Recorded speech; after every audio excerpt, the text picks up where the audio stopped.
به همه برای بچه برادران، من امروز در مرکه ما از 8 مملکت جهان با رهبری سرکاتبی گشتینی ملی گشتینگیری عبدالله جان سید خوجای ای 8 مملکت جهان مهمان آمدید، مهمان خوش آمدید. همه پارلمان را ببرین اینجا خارجی را دست مهمان را استقبال نکنین، اینجا را آزاد کنین. همه مهمان بیایید، خواهش میکنم همه ببرایا، بیرون ببرایا. مهمان عبدالله، مهمان رو باید برار برای مهمان ببرایا یکان کستا کنه در اینجا همه بخزه همه را ببرایا. بیجو بیا خواهش عبدالله میکنم از کارمندان مقامات حفظ حقوق همه بیرون ببرایا.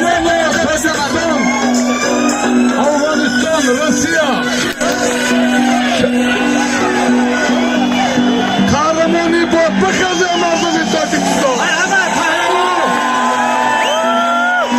قهرمانی بازی‌های المپیک از روسیه حسین آلمیرزایوف، مردمی به ننگ و ناموس تاجیکستان چکچکیا بخزه.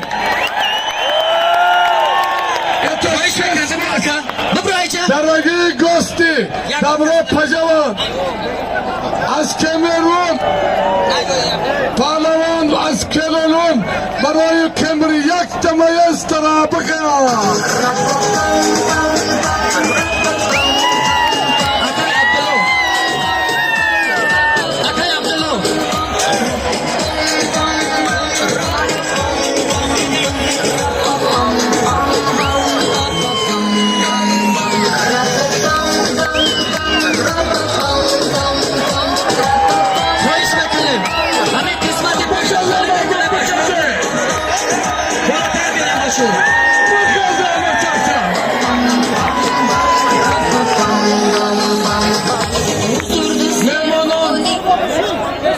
شامپیون المپیکی مهمانان خوش آمده از کامرون، روسیه، گروزیه، آذربایجان، پاکستان، ایران.